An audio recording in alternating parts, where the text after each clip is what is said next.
नमस्कार, मैं हूं सोमदत्त शर्मा और मैं इस वक्त गोवा में मौजूद हूं। गोवा में चुनाव संग्राम चल रहा है। विधानसभा का चुनाव है। 14 फरवरी को यहां पर मतदान होगा, लेकिन उससे पहले तमाम राजनीतिक पार्टियां रस्साकसी में जुटी हुई हैं। प्रचार धुआंधार चल रहा है। एनसीपी यहां पर जोर आजमाइश काफ़ी अच्छे तरीके से कर रही है। बीजेपी को टक्कर देती हुई दिख रही है। शिवसेना के साथ उन्होंने गठबंधन किया है। आखिर क्या नतीजा उनके लिए निकल कर आ सकता है, इस पर बात करने के लिए मेरे साथ मौजूद हैं महाराष्ट्र सरकार में मंत्री और गोवा का चुनाव पिछले कई दिनों से देख रहे हैं नवाब मलिक साहब। मलिक साहब, किस तरह का माहौल दिख रहा है आपको इस वक्त गोवा में? देखिए, गोवा में भारतीय जनता पार्टी 5 साल पहले भी सत्ता में नहीं लोगों ने बैठाया, तोड़ जोड़ से उन्होंने सरकार बनाया। इस बार प्रमोद सावंत को छोड़ के सारे लोग इंपोर्ट किए हुए उम्मीदवार हैं। हमें लगता है कि भारतीय जनता पार्टी को बहुमत नहीं मिलेगा, ये स्पष्ट है। 10-11 सीटें आ सकती है। कुल मिला के फ्रैक्चर मैंडेट आ रहा है। हम लोग गोवा में 13 सीटें लड़ रहे हैं। अच्छी तरह से कुछ सीटों पे मुकाबला हमारा है। हमें लगता है नतीजा आएगा तो मिली जुली सरकार बनेगी। इस बार प्री पोल अलायंस कांग्रेस के साथ नहीं हो पाया, लेकिन पोस्ट पोल अलायंस करके हमने पहले भी गोवा में 2 बार सरकार चलाई है कांग्रेस के साथ। नतीजे के बाद कांग्रेस के साथ मिलके एक सरकार हम बनाएंगे, ये निश्चित है। अच्छा, आज आपने एनसीपी का मैनिफेस्टो जारी किया है।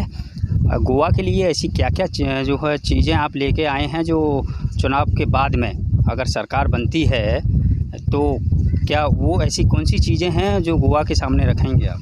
देखिए, हमने आज मैनिफेस्टो में 2 चीज़ों को केंद्रित किया है, नौजवान और किसान। यहाँ पे पहले कृषि आधारित सारी अर्थव्यवस्था थी।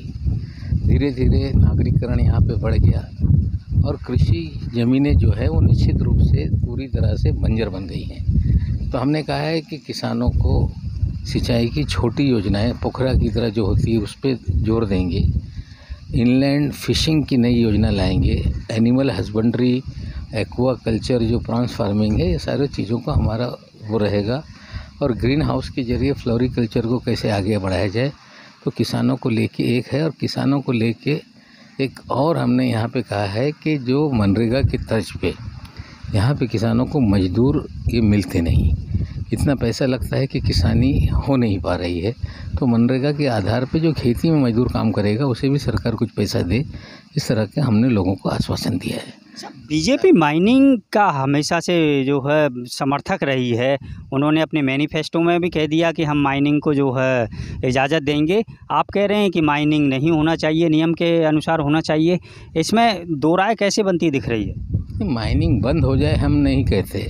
एनजीटी के अलग अलग ऑर्डर्स हैं, पर्यावरण डिपार्टमेंट के जो भी नियम बनाए गए देश में, वो सबका संतुलन होना चाहिए। लेकिन माइनिंग का लाभ 4, 5, 6, 10 लोगों को मिले, ये हम नहीं चाहते।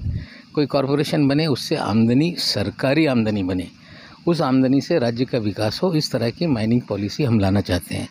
साथ ही साथ टूरिज़्म एक बड़ा सेक्टर है जो बेरोज़गारी दूर कर सकता है। लेकिन गोवा कैसीनो और बीच टूरिज़्म पर केंद्रित हो गया है। हम चाहते हैं कि पारिवारिक टूरिज़्म हो।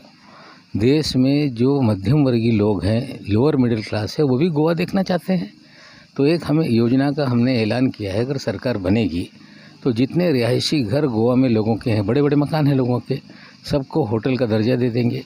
उनको कर्ज दिया जाएगा, उनके घरों को फर्निश करें, वहाँ पे वो उनका एक पोर्टल बनाया जाए और पूरी दुनिया के सामने कि इतने मकानात में लोग प्राइवेट आप लोगों को गेस्ट की तरह, होटल की तरह सर्व करना चाहते हैं। सबको गाड़ियाँ दिलाई जाए और ये सभी चीज़ों को जीएसटी मुक्त किया जाए। इनकम टैक्स में कुछ सालों की छूट दी जाए। हमें लगता है अगर ये कंसेप्ट डेवलप हुआ, पोर्टल के जरिए मार्केटिंग हुई, तो हर घर में आमदनी का जरिया बनेगा। और देश दुनिया में जो मध्यम वर्गीय लोग हैं, जो पैसे खर्च नहीं कर सकते ज़्यादा, उन्हें भी गोवा को आने का मौका मिलेगा।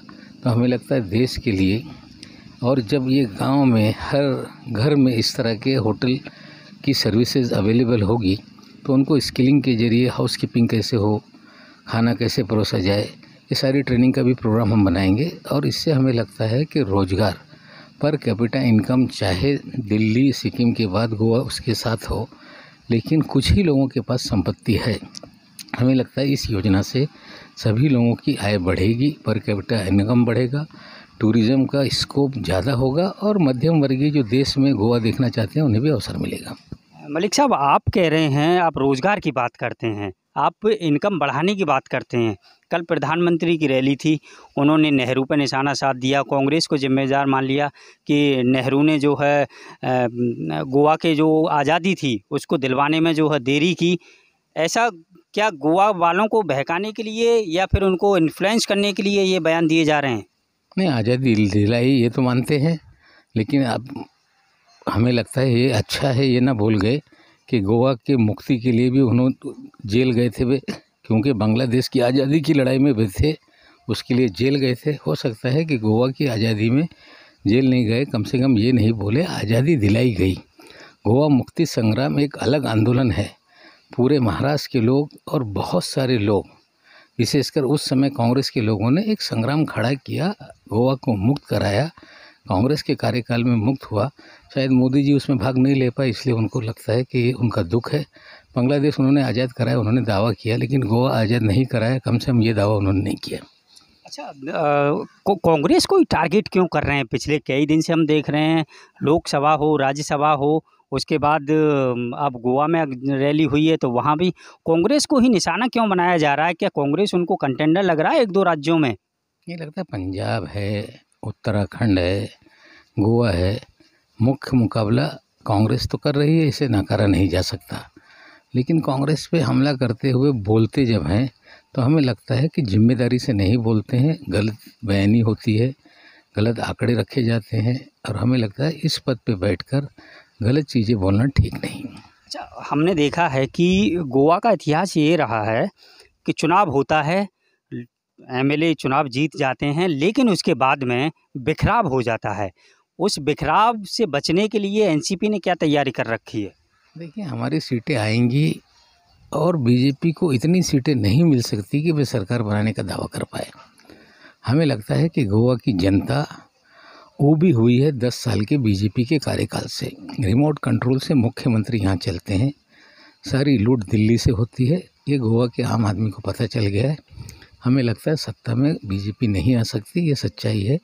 छोटे छोटे दल हैं, एमजीपी हो सकता है बीजेपी के साथ चले जाए, लेकिन एनसीपी है या और भी एक दो दल की कुछ सीटें आएंगी। हमें नहीं लगता कोई बीजेपी के साथ जाएगा और पूरी तरह से सरकार गैर भाजपाई गोवा में बनेगी। अच्छा, आप लगभग 8-10 सीटों पर चुनाव लड़ रहे हैं, कितनी सीट मान रहे हैं एनसीपी की गोवा से? नहीं, 13 सीटों पर लड़ रहे हैं, 3 सीट हम जीतेंगे, ये पूरा विश्वास है। इसके अलावा अगर हम बात करते हैं कि शिवसेना जो है आपसे यहाँ पर चुनाव लड़ रहे हैं, क्या अगर मान लीजिए बीजेपी की सीटें कम आती हैं और कांग्रेस की सीटें ज़्यादा आ जाती हैं, तो फिर क्या महाराष्ट्र जैसा महाविकास अघाड़ी गठबंधन जो है गोवा में बन सकता है? देखिए, हम पहले कांग्रेस के साथ यहाँ सरकार चला चुके हैं, उप मुख्यमंत्री मंत्री हमारे रहे हैं। अब शिवसेना हमारे गठबंधन में है, महाराष्ट्र में सरकार चला रहे हैं, एक सीट पे कड़ा मुकाबला शिवसेना दे रही है। अगर वो भी सीट आ गई तो हमें लगता है कि एक फार्मूला बना के गोवा विकास अघाड़ी की सरकार बनेगी। अच्छा, यूपी की हम बात करते हैं, यूपी में भी आप चुनाव प्रचार कर रहे थे, आपको एक सीट पर आपके उम्मीदवार भी चुनाव लड़ रहे हैं, वहाँ किस तरह का मुकाबला देख रहे हैं बीजेपी का और दूसरे राजनीतिक दलों का? गठबंधन बनाम बीजेपी पूरा मुकाबला उत्तर प्रदेश में है। वोटों का बंटवारा बिल्कुल नहीं हो रहा है। हाँ, बसपा का जो कोर वोट है उन्हें मिल रहा है, लेकिन कुल मिला के जो सरकार बदलना चाहते हैं वो गठबंधन के साथ है। हमारा उम्मीदवार अनूप शहर में लड़ा, कांटे का मुकाबला है, त्रिकोणीय संघर्ष वहाँ पे है, लेकिन हमें आशा है कि जीत भी सकता है हमारा उम्मीदवार। लेकिन पहले चरण में जो 53 सीटें बीजेपी जीती थी, आज परिस्थिति ये है कि 30 से अधिक सीटें गठबंधन जीत रहा है पहले चरण में। दूसरे और तीसरे चरण में बीजेपी का सफाया हो जाएगा। निश्चित रूप से उत्तर प्रदेश में परिवर्तन होगा, बीजेपी 150 के भीतर जाएगी, हमारा अनुमान है। अच्छा, वहाँ पर एक मंत्री का बेटा जो है किसानों के ऊपर कार चढ़ा देता है, उसके बाद में वापस जेल चला जाता है और फिर जेल से ज़मानत मिल जाती है। आप इसको किस तरह से देखते हैं? पिछले एक सप्ताह में 2 केंद्रीय मंत्रियों के बच्चों को जमानत मिली। टेनी के लड़के को हत्या का आरोपी है, उनको जमानत हाईकोर्ट ने दे दिया। नारायण राणे साहब के लड़के पे आरोप है अटेम्प्ट टू मर्डर का, उन्हें सेशन कोर्ट ने जमानत दे दिया। ठीक है, कोर्ट का अपना अधिकार है और उन्हें जमानत मिली, लेकिन सवाल ये है कि मंत्री के बच्चों को तुरंत जमानत मिलेगी और जो गरीब आम आदमी जिनकी जमानत याचिकाएं साल साल 2-2 साल से न्यायालय में प्रलंबित है, क्या उनके लिए कोई प्रायोरिटी तय होगी कि नहीं? स्पेशल अमंग इक्वल जैसी चीज़ें बन रही है। हमें लगता है लोगों के मन में ये सारे सवाल खड़े हो रहे हैं। यूपी में क्या लग रहा है आपको, बदलाव होगा इस बार? परिवर्तन निश्चित है, बीजेपी हारेगी। अभी तो हमारा अनुमान 150 के भीतर है, लेकिन जैसे जैसे चरण आगे बढ़ेगा 3 चरण के बाद स्थिति साफ हो जाएगी कि बीजेपी हार रही है।